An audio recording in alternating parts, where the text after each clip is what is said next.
ei saanud varem ei saa täna osaleda, et siis saab kurssi viia või kes tahab pärast üle vaadata, et saadame kindlasti ka äh, äh, esitluse PowerPointi. Et siis saate pärast üle vaadata ja kui on veel küsimusi, tekib hiljem, et siis saab alati ühendust võtta. Nii, aga siis võib ühe kerida edasi.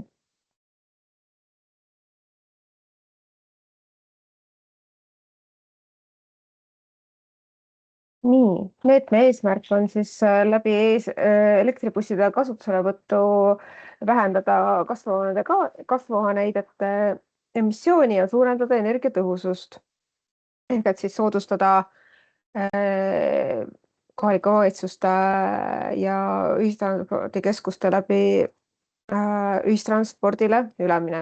heiteta ühistranspordile üleminekut. Antud meetme eelarve on 4 miljonit, aga siis praeguse vooru eelarve on 1,6 miljonit. Et nüüd sõltuvalt sellest, et kui kiiresti või kui suur see huvi nüüd on ja kui kiiresti need bussid kohale jõuavad, siis võimalik, et see meetme eelarve sõltuvalt projekti tekkekuludest, et võib-olla on võimalik suurendada. Aga hetkel on ta tuleks arvestada, et 1,6 miljonit ja voor lõpeb 31. detsember 2026. Et paari aasta jooksul siis tuleks siis ka teine voor. Eelarvevahendite jäägiinfo on meil kodulehel jooksvalt tabelina üles pandud, kajastab see siis kõiki esitatud taotlusi, et need on siis juba broneeringus seal ja näete, et kui palju veel vaba raha on, et teate siis arvestada jooksvalt.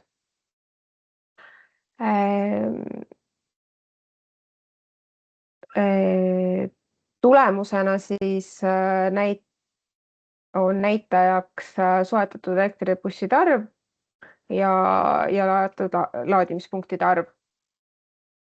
Samuti siis on oluline hinnata ja esitada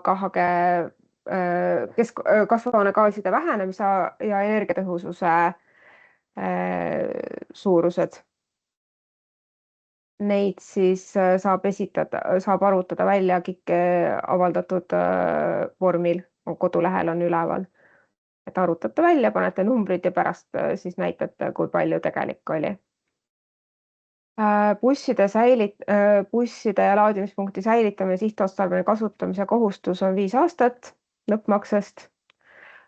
Elektribussis võib kasutada ainult taastuvenergiat. Keelatud on elektribussi ja laadimispunkti kasutada tulu teenimise eesmärgil. See tuleneb riigiabi nõuetest, et kuna hetkel siin riigiabi ei ole kasutusel, et siis läheks ta muidu riigiabi alla ja seetõttu ei ole see lubatud. Et laadimispunkti on lubatud kasutada enda teiste elektrisõidukite laadimiseks, aga teenust jah ei tohi osutada. Võib panna järgmise slaidi.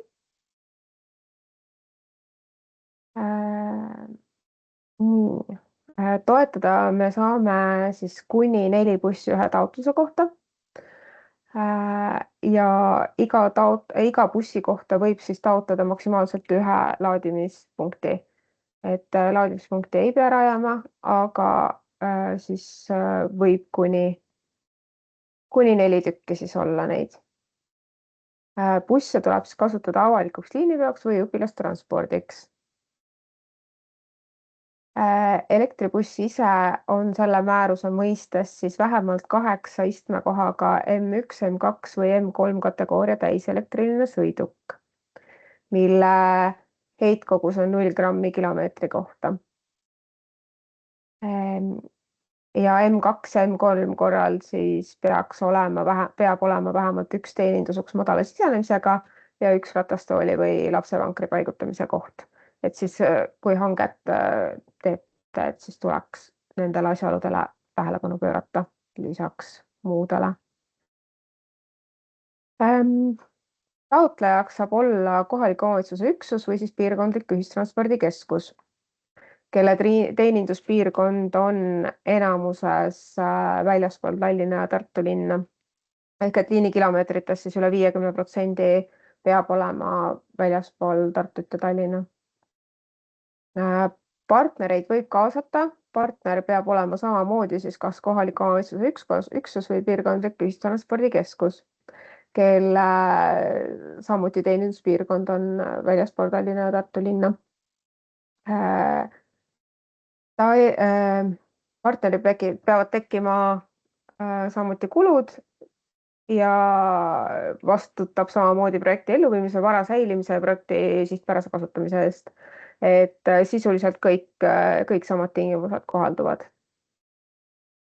Ja üks taotlus on siis lubatud esitada.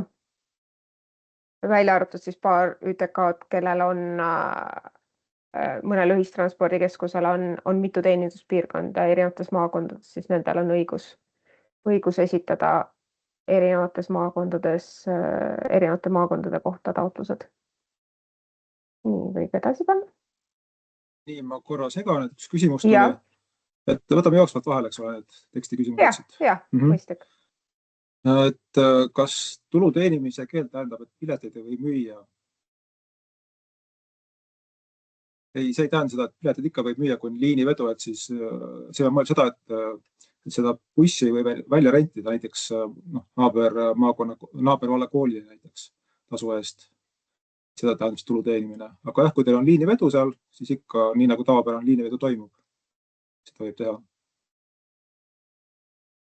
Nii, ja on tulnud ka järgmine küsimus. See on siis selle taastuvenergia kasutamise kohta, ma saan aru, et kui kohaliku omavalitsuse hoone katusel on päiksepaneelid ja samal kinnistul on olemas juba ka elektrisõiduki laadija, siis kuidas peab kogu tõendama, et elektribussi nii-öelda tangitakse taastuvatest tootmisvahenditest? No, ma arvan, et siin ongi, et siis kui selles laadijas kasutatakse sama seal elektrit, mis katuselt tuleb, et siis seda saabki näidata, ma täpselt skeemi ei oska välja pakkuda, kuidas seda oma toodetud elektrit näidata saab, aga järgmisel juhul siis saab seda läbi nende taastuvenergia sertifikaatide kustutamise, eks ole. Aga täpse skeemi saab siis võib-olla läbi rääkida, kui teil kindel plaan on tulla selle taotlusega. Nii, aga Mart, lähen praegu edasi. Siin ma tõin välja need nõuded taotlejale partnerile, et tavapärased nõuded, et ei tohi olla maksuvõlga, ei tohi majandustegevus olla peatunud, ei tohi olla likvideerimis pankrotimenetlust ja karistusseadustiku alusel kehtivat karistust ja muud sellised tingimused. Ja kui on, et ei tohi, jah, et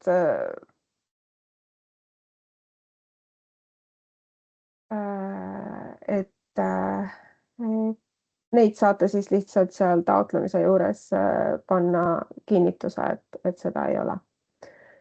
Et võib järgmise võtta. Nii, toetuse abikõlblikkuse periood algab taotluse esitamise päeval ja ei tohi lõppeda siis hiljem kui 31. detsember 2028, et selleks ajaks peavad olema bussid kohal ja makstud. Et kulub välja arvatud siis liisingumaksed. Ja tuleks siis tähele panna, et need riigihanked peab kuulutama välja 9 kuu jooksul projekti abikõlblikkuse perioodi algusest arvates, et nad ei jääks venima ja need bussid ikkagi kohale jõuavad. Võib-olla mõned täpsustused liisingu kasutamise kohta.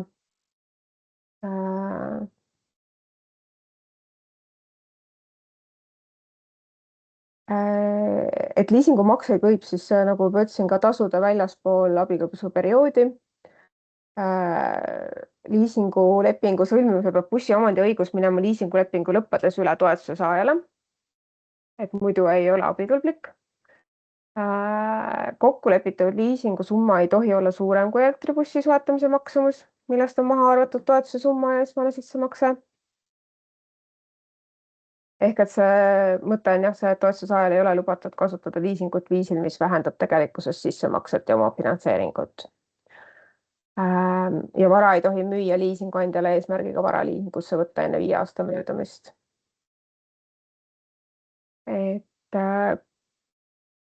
Et siin liisingu osas, et kui veel tekib pärast küsimusi ka, et siis saame arutada või hiljem kunagi, kui kaalute liisingu võtmist, et saab need punktid üle vaadata.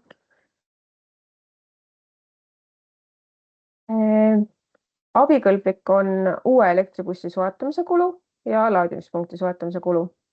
Ja uus elektribuss on siis buss, mis on võõrandatud enne 6 kuu möödumist esmatuse kasutusele võtmisest ja millega on sõidetud alla 6000 kilomeetri. Ja ühe toetuse maksimaalne suurus projekti kohta on siis maksimaalselt 1 miljon. M1 kategooria puhul siis need on 50% ja M2 ja M3 on kuni 70%. Laadimisseadme soetamise kulu sõltub siis bussi maksumusest ja on kuni 10% elektribussi maksumusest.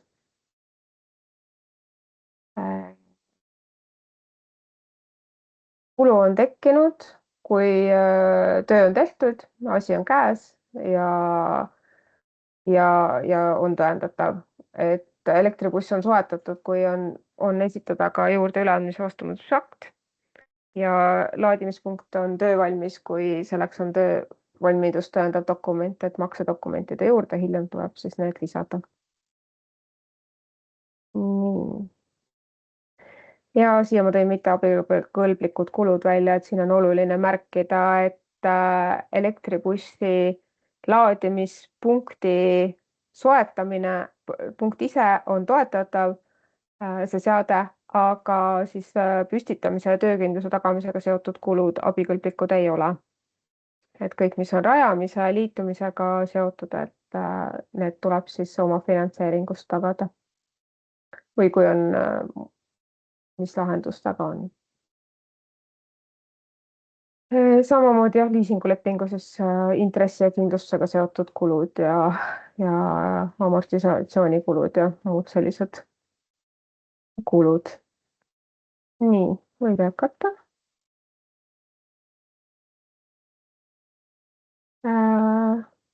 Peamised nõuded taotlusele, et olekski kirjeldatud projekti eesmärk ja tulemused, toote ära toetuse kasutamise ajakava, mis siis peaks olema realistlik ja tehtav abikõlblikkuse perioodil,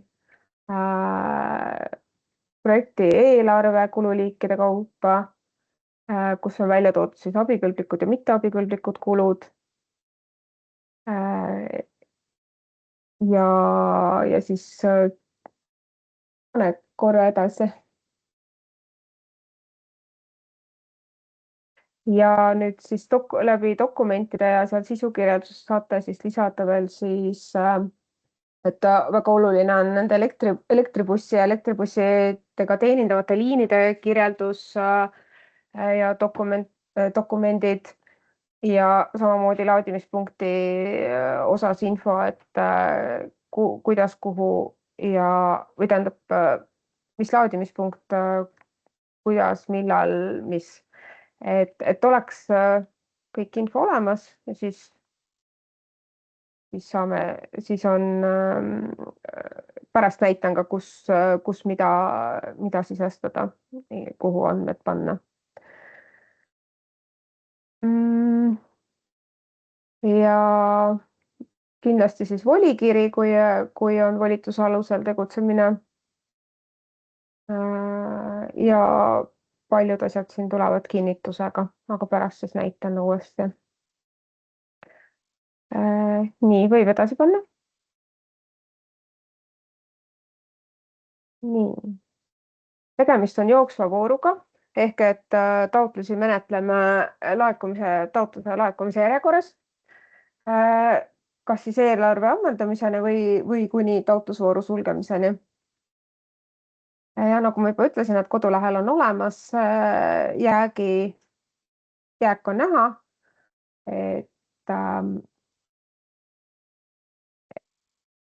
et siis saab arvestada natukene ette.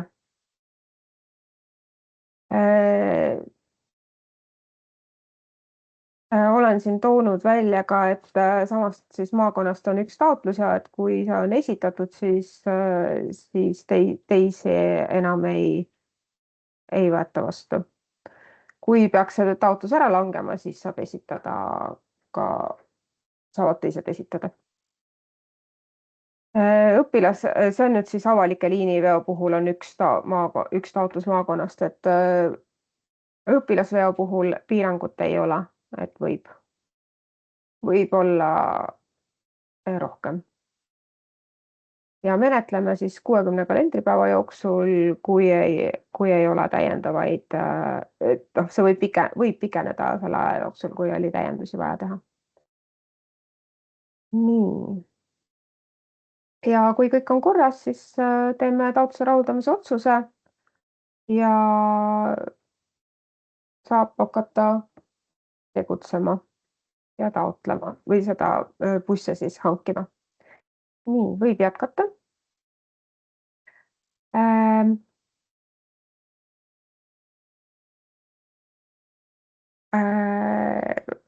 Ja kui nüüd hakata hankeid korraldama, siis tuleks, ühesõnaga siis kodulehel me panin üles näidishanke dokumendid elektribusside hankimiseks, et kui soovite, võite neid kasutada. Et need on seal kodulehe paremal küljel näidishanke dokumentide nime all, et üldised juhendid on hangete all.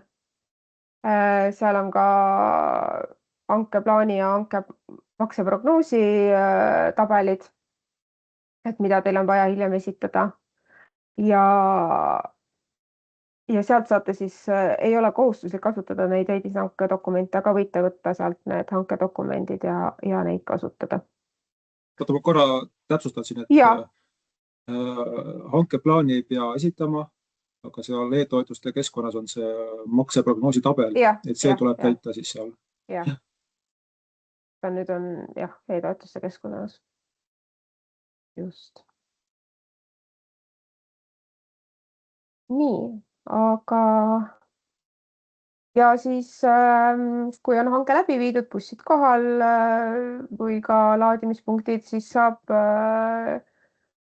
pärast lõpparuande esitamist ja maksedokumentide esitamist projekti lõpetada ja välja maksta. Et maksetaotluse juurde siis lisatakse siin loetud dokumendid, sealhulgas siis need hankelepingud, kui need ei ole juba varasemalt edastatud meile, arved, raamatupidamisdokumendid, aktid, üleandmise vastuvõtmisaktid, laadimispunkti puhul siis laadimispunkti töövalmidust tõendav dokument, liisinguleping, kui on kohane ja et oleks need dokumendid seal juures, et siis saame edasi minna. Ja pärast siis ja vahepeal siis on vajalik esitada vahelõpp ja järelaruanded, et tõin siia välja ja kindlasti tulevad need sinna otsusesse ja ka teavitatakse läbi e-toetuse keskkonna seda tähtaega, kui on vaja need esitada, aga et lihtsalt peab vaatama, et mis sinna juurde siis juba, et kindlasti see taastuvenergia tõendamise, et need dokumendid oleks olemas ja jooksvalt jälgitavad, et siis kuidas te seda tõendate. Et seda saate siis juba, kui need bussid on kasutusel, et siis et oleks dokumenteeritud ja olemas. Ja samamoodi siis järelaruandes, et siin on läbisõidu reisijate hulga ja kasvuhoonegaaside vähendamise kohta, et tuleb hiljem samamoodi esitada andmed. Nii, võib edasi panna.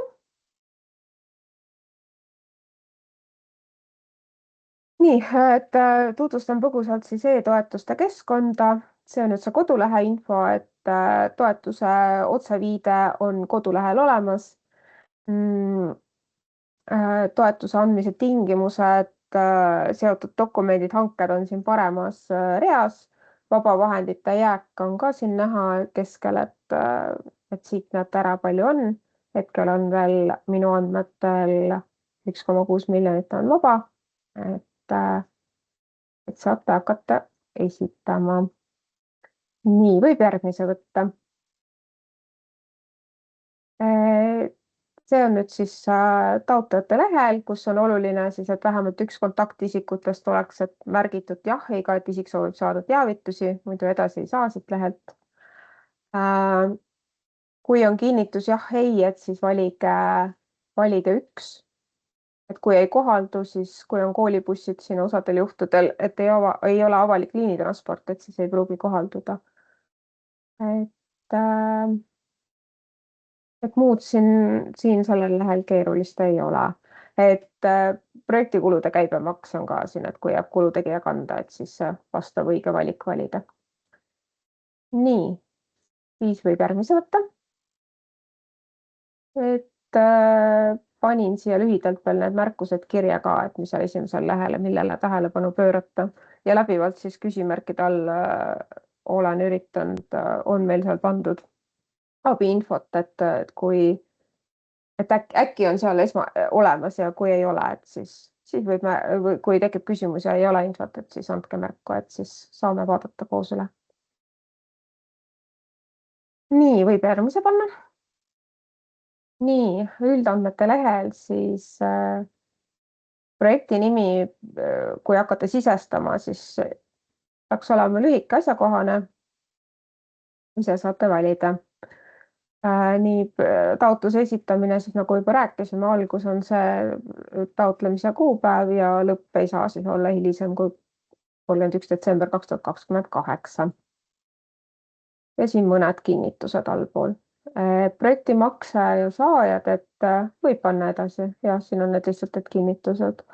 Et kui on nüüd partner, siis saab siia lisada osapoole partnerina vajadusel. Kui ei ole, siis taotleja andmed liiguvad automaatselt siia esimeselt lehelt. Nii, võib edasi panna. Sisus kohe näitan ka. Panin ka siia lühidalt kirja, et mis võib-olla on olulisem, aga sa võid edasi panna, et siis ma räägin juurde. Nii, siia projekti väljundisse täiendavalt midagi ei ole panna vaja, et elektribusside ja laadimispunktide soetamine on juba olemas, et sellest piisab, et siia täiendavalt ärge lisage. Projekti asukoha tüüp, ülevaade projekti vajalikkusest lühikirjeldusena, eesmärk ja tulemused, mitu bussi, mis saab, miks ja projekti lühikokkuvõte siis avalikkusele on see info, mis KIK-i kodulehel läheb avalikuks, et siia tuleks lühidalt ja konkreetselt siis kirjutada, et mida tehakse ja miks. Nii, võib edasi panna. Siis on vajalik meil elektribusside ja teeninduse liinide kirjeldus oleks olemas, et vajadusel siis pikem kirjeldus ja dokumentatsioon failina või ma ei tea, jah, et kuidas seda siis, kuidas kellelgi ta nagu see liinidena kirjeldate, et see siis lisage sinna alla dokumentide juurde. Ja siin siis on see kinnitus, et vähemalt M2, M3 on ja ei kohaldu siis juhul, kui valige üks, et ei kohaldu on juhul, kui on tegemist selle M1-ga. Ja siis, et elektribuss on uus. Ja siis laadimispunkti kirjeldus samamoodi siis allapoole siis failina. Ja taastuvenergia kasutamine, et tuleb kasutada taastuvenergiat ja siit saate valida siis, et siin on nagu see, et okei, et kui pärast ka tuleb, on kasutusel kuidagi muud moodi, et ei ole keelatud, aga siin võiks ära näidata, et mismoodi on nagu plaanis kasutada seda. ja siis pärast aruandluses on oluline seda tõendada ja kajastada, et sellele tähelepanu pöörata, et on läbimõeldud ja dokumenteeritud ja olemas on info. Nii, võib järgmise juurde.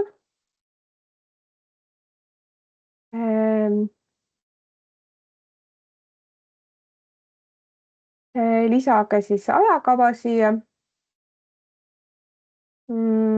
Ja siin saab lisada ka siis need, nagu ma kirjeldasin ülevalpool, et vajadusel täiendavad dokumendid. Projekti kasusaajad saate ka siia panna, et valida siin vastavad maakonnad või vallad või kuidas on, et siin on tekivad kõikvõimalikud valikud. Nii, võib järgmise võtta. Nii, näitajate lehel siis märkige siis vastavale kategooriale bussiarv, algväärtused jäävad nullid, sihtväärtused siis ostetavad busside arv ja samuti laadimispunktide arv. Laadimispunktid, kui on 0, siis saab märkida 0 ja ei olegi muud. Et sihtarvuga 0, et ei ole kohustuslik. Ja samamoodi siis siit selle energiasäästu ja soetatud kasvuhoonegaaside heitekogused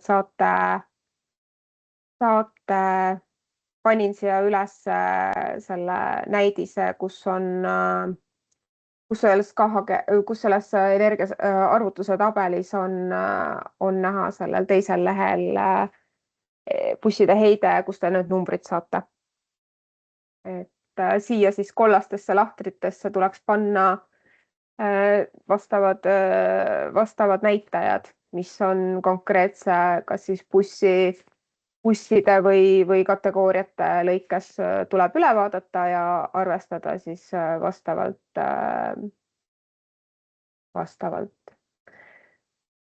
Nii, aga siis võib järgmise panna. Korraks tagasi veel.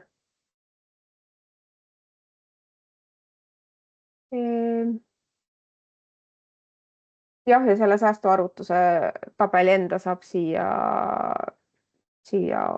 lisada, siia lehele, näitajate lehele. Nii, võib edasi panna. Nii, tegevuste lehele pange siis palun need tegevused, mis siis on plaanis teha. Et näiteks ongi siin elektribussi soetamine ja laadija soetamine, planeeritud algus, planeeritud lõpp, et millal elektribussid soetatakse, millal laadija soetatakse, rajatakse. Et need saab siin välja tuua. Ja siis avaliku teavitamisega seotud kirjeldus, see lahter on ka siin lehel. Võib edasi panna. Ja siis eelarve lehele tekibki nüüd projekti tegevuste maksumus ja toetatav summa, mis siis peab olema alla 1 miljoni.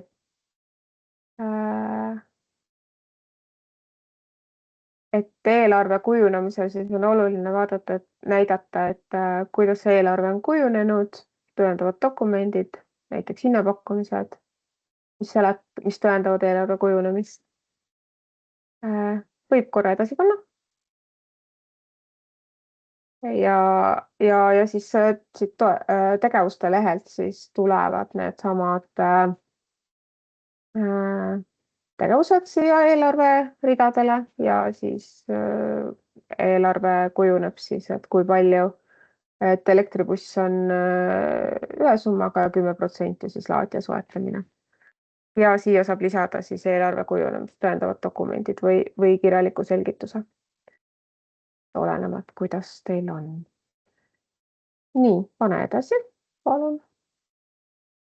Nii, rahastajate puhul on siis oluline, et omafinantseeringu ja abikõlbmatute kulude tasumise võimekus oleks tõendatud olemas. Ja siia tuleks siis lisada vajadusel tõendavad dokumendid. Kinnitused on olemas ja nõutavad, ehk siis nõuete koha, jah, et siis dokumenteeritud, et oleks, et kuidas on tagatud oma osalus. Nii, järgmine. nii, ja oleme jõudnud siin märkamatult viimasele lehele. Ja siin on kõikvõimalikud siis kinnitused kokku koondatud, millega peab arvestama taotluse juures. Ja siin on jah, et volitused siis saate lisata sinna taotleja kontaktisikute välja lisadokumendid alla. Ja lugege need kinnitused kindlasti läbi. Siin on veel, et mis nõuded, millal on vaja täita. Ja linnuke sinna kinnitan lahtrisse ja siis saab juba salvestada ja esitada. Et muud justkui vist ei ole praegu. Et see on nagu lühidalt kõik. Et nüüd saame veel arutada, et kui on, ma näen chatis, et on tekkinud vahepeal palju küsimusi, et ja me oleme chatis ka nagu jooksvalt Jaanikaga neile vastanud. Et ma mõtlen, et ega neid ette vast lugema ei hakka siin, aga me vaatame siit üle need küsimused vastused ja siis võib-olla täiendame kodulehte, et mis tundub niisugune huvipakkuvam küsimus olnud, et siis info ka teistel olemas. Ja kui on praegu veel küsimusi tekkinud või tahab keegi küsida suuliselt, et siis on hetkel veel see võimalus. Jah, Gustav.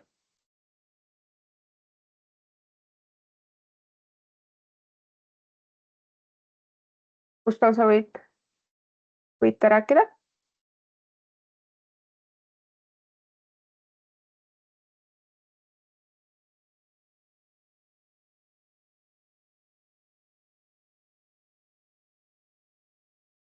Nii. Asi läks ära. Et kui on veel kellelgi küsimusi, et siis saame üle vaadata.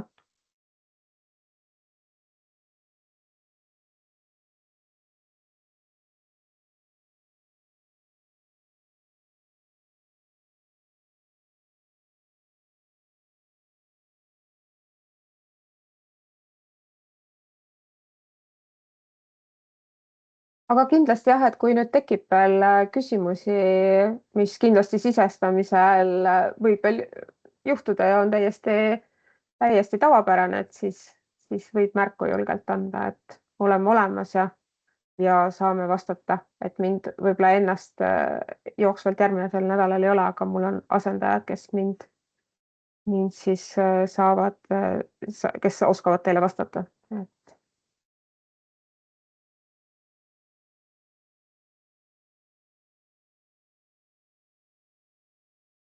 Nii, vaatame, praegu siin on vist tulnud paar uut küsimust, et kui praegu õpilasvedu diiselbussiga 8 kohta, et kas võib aluseks võtta selle bussi aastase läbisõidu arvutamiste tegemisel?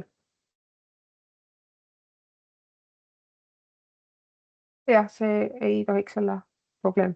Jah, ongi mõistlik, et kui see uus elektribuss jätkab samal liinil, sama sagedusega, siis on ju mõistlik tõesti võtta see praegune olukord aluseks.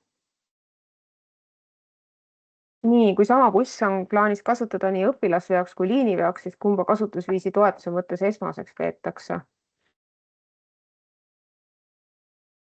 Kas kumba rohkem? Jah, võib-olla tõesti läbisõidu järgis võtta, aga kas see taotluse vormis on, Kätlin, oskad öelda, on see ikka oluline, et on see vaja ära määrata, kumb ta on? Minu arust ei ole, jah. Et mul praegu ei tule küll ühtegi kohta ette ega ka määruses, et mis ütleks, et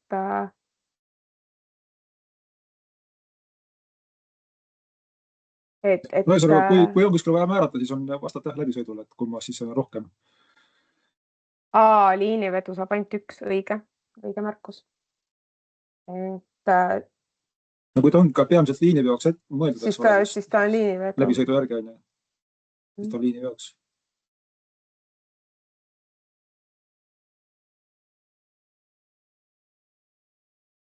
Et siin jah, tuleks lähtuda ikkagi sellest läbisõidust. Et seda nagunii on pärast vaja esitada ja tõendada ka, et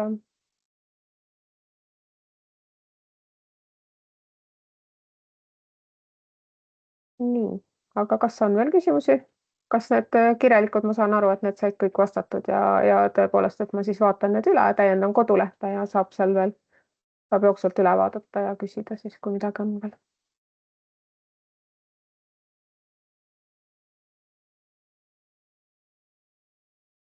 jah, aitäh sulle, tundub, et on küsimused küsitud ja tõesti, et siis saab jooksvalt juba otse pöörduda.